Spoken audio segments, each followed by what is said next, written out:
rapidement, je voudrais revenir sur le contexte dans lequel intervient le PRS que vous nous avez présenté à l'instant. Un contexte de doute et même de colère, on l'a entendu tout à l'heure, avec notamment des acteurs de santé qui sont confrontés, je dirais, de l'aide-soignante aux médecins, à ce qu'ils appellent eux-mêmes des conflits de valeurs, parce qu'ils se retrouvent dans des situations extrêmement complexes pour exercer leur métier, avec des hôpitaux contraints à des regroupements dans des vastes GHT, avec une tarification à l'activité qui, à mes yeux, a contribué à accentuer un certain nombre de déficits, au point que la ministre elle-même aujourd'hui envisage de revoir le financement hospitalier, de ne plus le cantonner à cette T2A qui est extrêmement perverse dans nombre de domaines, des déficits malgré l'engagement et je dirais le dévouement des personnels de santé qui diminuent dans bon nombre d'endroits. Et puis pour les familles, une augmentation récemment décidée du forfait hospitalier qui va alourdir la charge pour un certain nombre de malades, de patients, ou sur la réduction recherchée, la réduction de durée moyenne de séjour dans les établissements. Rapidement aussi soulever la situation des EHPAD, dont on entend régulièrement aujourd'hui aussi la colère, avec des personnels en nombre insuffisant, victimes aussi de manque de personnel. Et je pense notamment à la réduction des emplois aidés qui a été décidée cet été, qui les impacte très lourdement, des EHPAD qui, suite aux différentes mesures ces dernières années, qui ont plutôt aidé nos anciens à être accompagnés à domicile, ce qui est une très bonne chose, mais qui du coup, EHPAD doivent accueillir des personnes qui sont encore plus âgées et encore moins autonomes. Et puis la démographie médicale, vous l'avez évoqué, qui continue de se dégrader,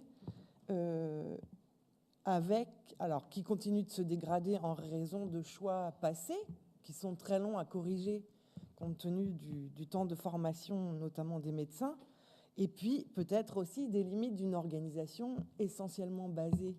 sur l'exercice libéral, notamment pour ce qui concerne le premier recours. Enfin, parce qu'on les oublie trop souvent, je voudrais évoquer la situation des acteurs de la prévention et de la promotion de la santé qui se considèrent et qui sont souvent les parents pauvres, et plus encore lorsque l'attention des uns et des autres est focalisée sur le système de soins, comme c'est le cas en ce moment, avec une question très précise. Tout ça dans un contexte normand que vous avez rappelé, tant vous, Monsieur le Président, que vous, Madame la Directrice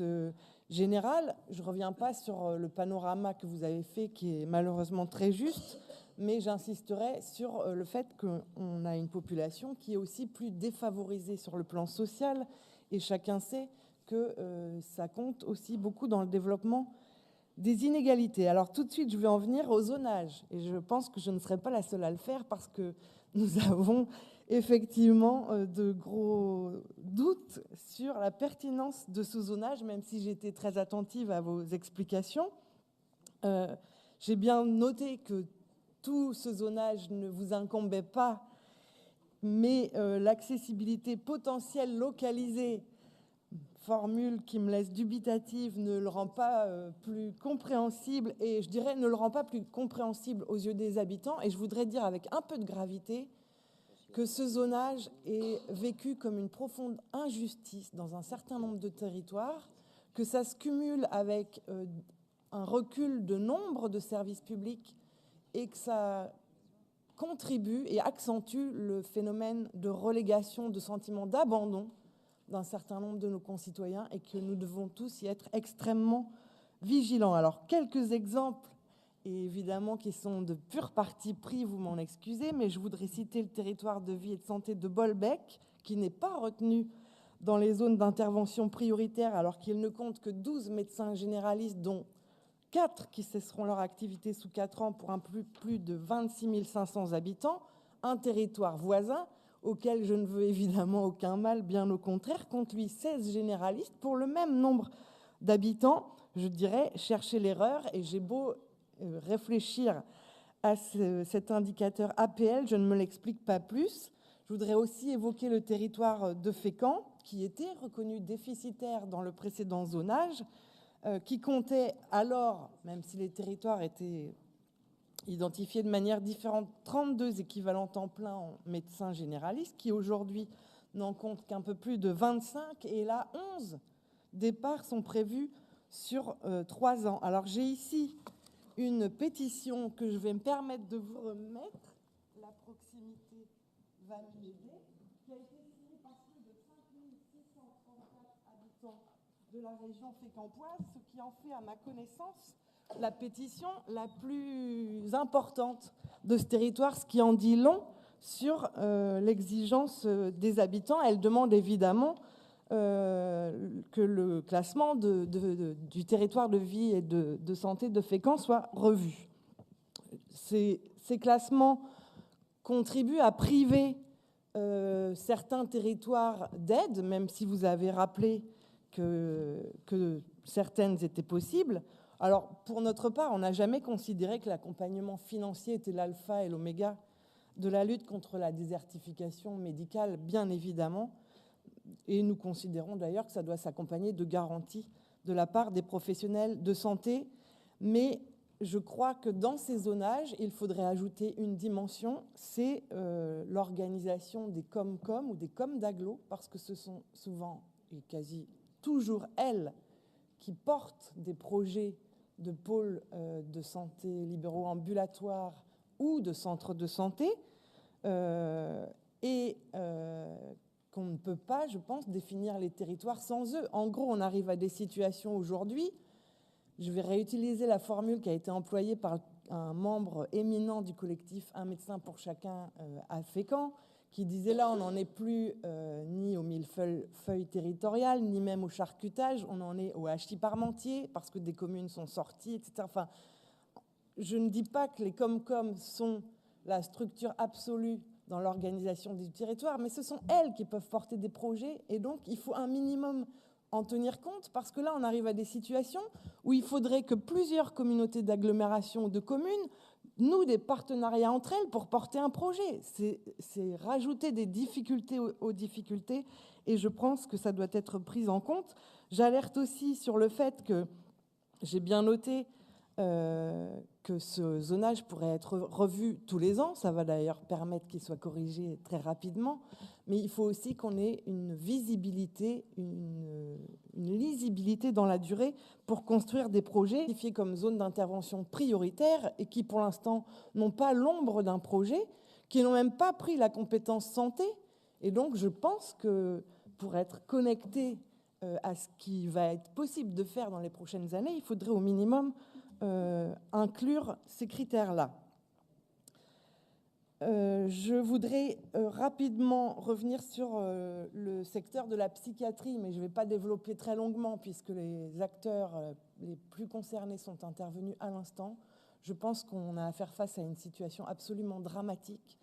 et qu'il faut qu'on apporte de manière urgente des réponses dignes à la fois pour les patients et pour les personnels qui sont en très très grande souffrance. Aux exemples de Pierre Janet au Havre et au centre hospitalier du Rouvray qui viennent d'être évoqués, j'associe évidemment l'établissement public de santé mentale de Caen qui aussi connaît de nombreuses difficultés. Quelques inquiétudes aussi sur le devenir de plusieurs services d'urgence. Alors je n'ai plus en mémoire la dernière phrase de votre exposé qui met en relation la proximité et la sécurité, mais tout de même, je pense en premier lieu au SMUR secondaire de Granville, qui fait l'objet de mobilisation ces temps-ci. Sa disparition a été, je pense, envisagée à plusieurs reprises, et je crois que c'est le tribunal administratif qui l'a repoussé, et la disparition de ce SMUR secondaire constituerait une perte de chance importante pour les patients dans un département qui a quand même une configuration géographique particulière qu'on ne peut ignorer, et dans un département aussi qui manque cruellement de plateaux techniques, et je pense notamment à un plateau de coronarographie dont il faudrait rapidement examiner la nécessité de l'implanter. Je pense aussi évidemment au SMUR du CHU de Rouen, qui est menacé de perdre une équipe dans le cadre des 80 postes équivalents temps plein qui sont menacés d'être supprimés ici. Le président de la République a lui-même pu constater la semaine dernière combien cette situation soulevait la colère des personnels. Mais plus globalement, il m'a semblé relever dans le schéma de santé que 14 établissements comportant des services d'urgence ou un SMUR en Normandie étaient jugés comme ayant une faible activité et que vous envisagiez de les réorganiser en ne conservant, je cite, que dans la mesure du possible, la couverture d'accès à moins de 30 minutes. Je pense qu'il faut aller au-delà dans la mesure du possible. Il en va évidemment de la sécurité de nos concitoyens. Et puis j'aurais peut-être un point de vue un peu plus nuancé sur les centres de santé, de soins non programmés que vous avez évoqués. C'est une piste et une solution qui a toute sa pertinence parce qu'en effet, on sait que les urgences sont parfois engorgées par des situations qui pourraient relever de ces centres.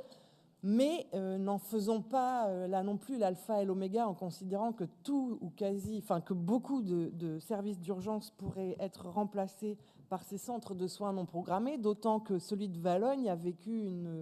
une sale expérience, je vais le dire comme ça, il y a quelque temps, puisqu'il a lui-même dû fermer pour pallier